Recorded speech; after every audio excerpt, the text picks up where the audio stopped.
Medicina e giurisprudenza insieme a convegno. Sulla figura del medico riverberano almeno due fattori importanti, non solo quello burocratico, legale, come ad esempio della compilazione delle cartelle cliniche, ma anche l'aspetto legato alla sfera emotiva, al rapporto umano col paziente, senza dimenticare che il medico stesso è una persona che ha una sua professionalità, una sua fragilità e anche dei compiti importanti da un punto di vista legale. La giornata odierna rappresenta un momento formativo importante perché l'obiettivo di oggi non è solamente scientifico, ma è anche culturale. Cioè, il medico ha sì l'obiettivo di cura, ma anche l'importante obiettivo quello di gestire quotidianamente quello che è il fardello sociale e culturale di un'intera popolazione che grava oggi sui singoli nuclei familiari.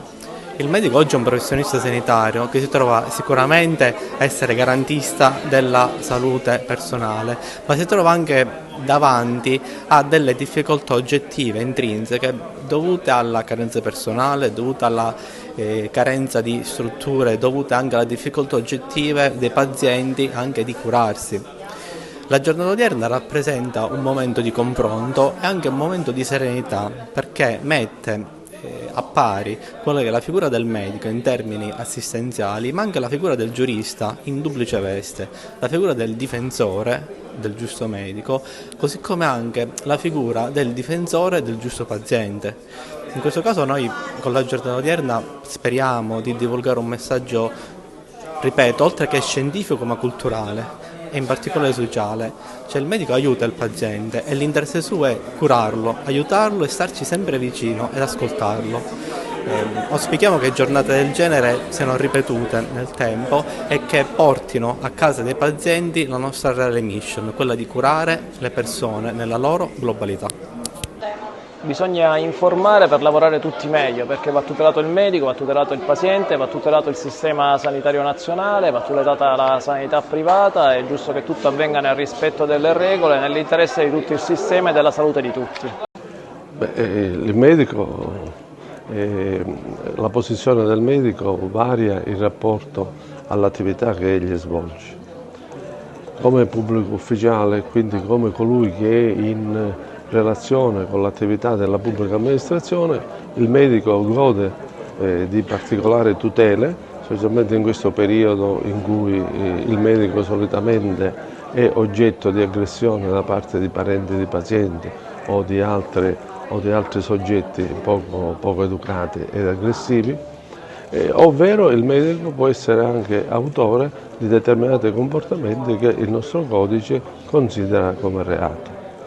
Lo scopo di questo incontro è quello di dare appunto alcune indicazioni di massima su ciò che può accadere con riferimento a determinate condotte sia che vedano come parte offesa il medico, sia lo vedano come autore di condotte. Ma io credo che sia importantissima questa riunione perché vero è che noi dobbiamo guardare il lato scientifico medico, ma è importante l'aggiornamento per quanto riguarda gli affari giudiziari, le leggi che ci governano e ci regolano, perché è importante andare avanti in indipendenza, in responsabilità, ma è bene guardare a quelli che sono i canoni della giurisprudenza, la diligenza, la perizia, la prudenza, perché i casi sono molti casi che poi si risolvono in avvisi di garanzia per presunta negligenza, imprudenza o imperizia. Quindi è bene conoscere queste leggi e sicuramente gli illustri relatori ci chiariranno